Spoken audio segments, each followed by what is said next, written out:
July 23 Jananayagan release. புதிய update.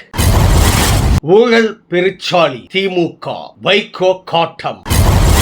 Karur துயரம் பற்றி விஜய் பேசக்கூடாது, திமுக வழக்கு. நீ இறந்து விடுவாய் சபித்த பாக்யராஜ் உதவியாளர் பார்த்திபன் அதிரடி. முதல்வர் விஜயின் CEO ஸ்டைல் சர்க்கார். அன்பு தமிழ் நெஞ்சங்களுக்கு மெர்சல் கெலாட்டாவின் அன்பு வணக்கம். வாங்க இன்றைய காணொளி இதோ. ஜூலை 23 ஜனநாயகன் திரைப்படத்தை ரிலீஸ் செய்ய படக்குழு திட்டமிட்டு வருவதாக தகவல் வெளியாகி உள்ளது. தணிக்கை சான்றிதழ் பிரச்சனை முடிவுக்கு வந்துவிட்டதால் விநியோகஸ்தர்களிடம் தயாரிப்பு நிறுவனம் பேச்சுவார்த்தை நடத்தி வருவதாகவும் கூறப்படுகிறது. பொங்கல் விருந்தாக ரிலீஸ் ஆக வேண்டிய இத்திரைப்படம் பல தடைகளை கடந்து தற்போது வெளியாக இருப்பதால் விஜய் ரசிகர்கள் மகிழ்ச்சியில் உள்ளனர். முதல்வர் விஜய் ஊழலற்ற நேர்மையான ஆட்சியை நடத்துவதாக வைகோ தெரிவித்துள்ளார். அனிதா ராதாகிருஷ்ணனின் கைது குறித்து பேசிய அவர், வினை விதைத்தவன் வினை அறுப்பான் என்பதை காட்டுவதாக கூறினார். தொடர்ந்து பேசிய அவர், பாஜக எதிர்ப்பு நிலைப்பாட்டில் விஜய் தீவிரமாக உள்ளார் எனவும், தமிழகத்தில் ஊழல் பெருச்சாளி திமுக தான் எனவும் காட்டமாக விமர்சித்துள்ளார்.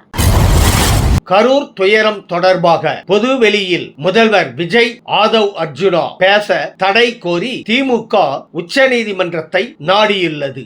RS பாரதி தாக்கல் செய்த மனுவில் CBI விசாரணை முடிந்த பின்னரே பாதிக்கப்பட்டோருக்கு பணி நியமன ஆணை வழங்க வேண்டும். இது குறித்து தேவையற்ற விவாதங்கள் ஊடகங்கள் சமூக வலைத்தளத்தில் பரவுவதை கட்டுப்படுத்த வேண்டும் என வலியுறுத்தப்பட்டுள்ளது. முன்னதாக கரூர் விவகாரத்தில் திமுக மீது அமைச்சர் ஆதவ் அர்ஜுனா குற்றம் சாட்டியிருந்தார் என்பது குறிப்பிடத்தக்கது.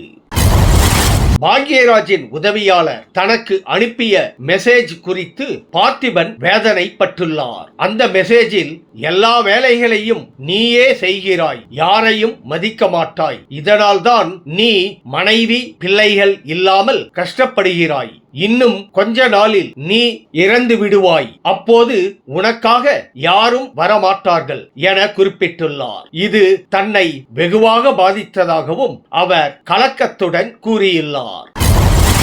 நடிகர் நாடாள முடியாது என தேர்தலுக்கு முன்பு விமர்சித்த கட்சிகள் முதல்வர் பொறுப்பை விஜய் ஏற்றதும் நடிகருக்கு நிர்வாகம் கைகூடாது என மதிப்பிட்டன. குதிரை பேர புகார், பிரஸ் மீட் தவிர்ப்பு, சட்டம் ஒழுங்கு தொடர்பாக அரசை விமர்சிப்பவர்கள் கூட விஜயின் நிர்வாக திறனை பாராட்டுகின்றனர். கார்ப்பரேட் CEO போல கோட் ஷூட், 8 மணி நேர பணி, ஆபீஸிலேயே மதிய உணவு போன்றவை முதல்வர் அலுவலகம் இதுவரை கண்டிராதவை என்கிறார்கள் அவர்கள்.